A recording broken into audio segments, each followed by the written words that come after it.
इस संसार में अनेक नेक गुणवान लोग हैं जो परमात्मा का नाम सुनने के लिए तैयार नहीं, जबकि कई हत्यारे, डाकू, कसाई संतों की संगति में पहुंचकर संत महात्मा बन जाते हैं।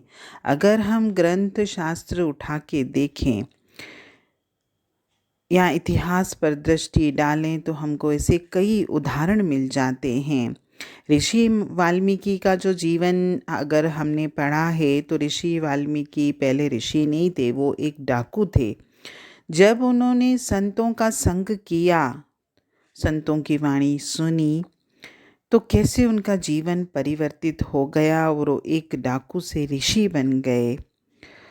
परमात्मा के हुक्म से ही इस संसार में सभी जीव आए हैं और केवल परमात्मा ही जानता है कि उसे कब किस जीव को अपने साथ मिलाना है और किस पर उसकी रहमत होगी। जिस व्यक्ति पर उस परमात्मा की रहमत हो जाती है तो वो उसके साथ मिलाप करके उसका रूप बन जाता है और उसमें उसके सारे गुण आ जाते हैं। लेकिन परमात्मा किस आधार पर किसी जीव पर दया करता है, ये बात मनुष्य की समझ से बाहर है। मेरा एक प्रिय भजन है, मुझे बहुत अच्छा लगता है। मैं 2 लाइनें भजन की बोल रही हूँ।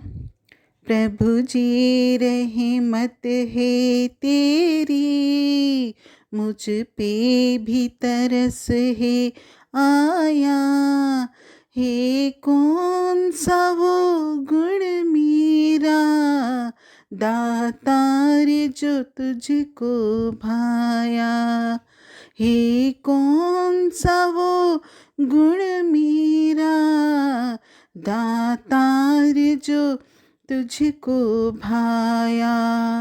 मैं क्या थी याद रहे ये, अपनी औकात न भूलूं, जो प्यार दिया है तूने, मैं ये सौगात न भूलूं।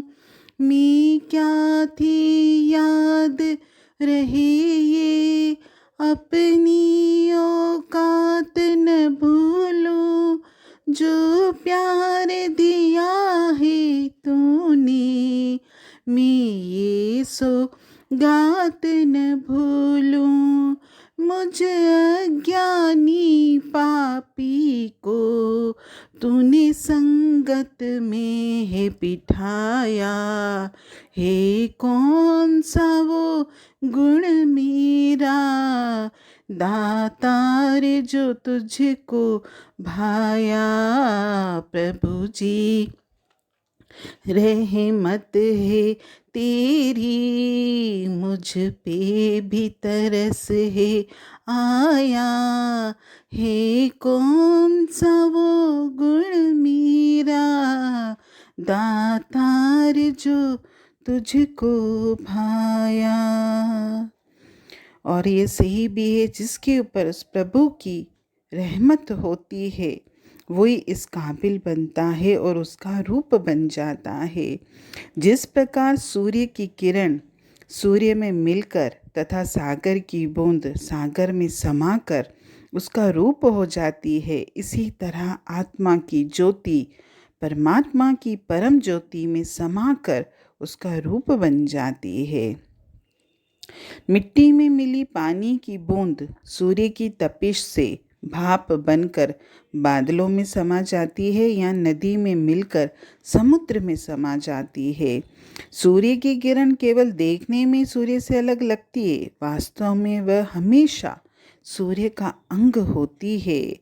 इसी प्रकार हमारी आत्मा मन और माया और कर्मों की मेल से मुक्त होकर जब अपने असली स्वरूप को प्राप्त कर लेती है और अपने स्रोत में उस परमात्मा में समाकर उस जैसी ही हो जाती है।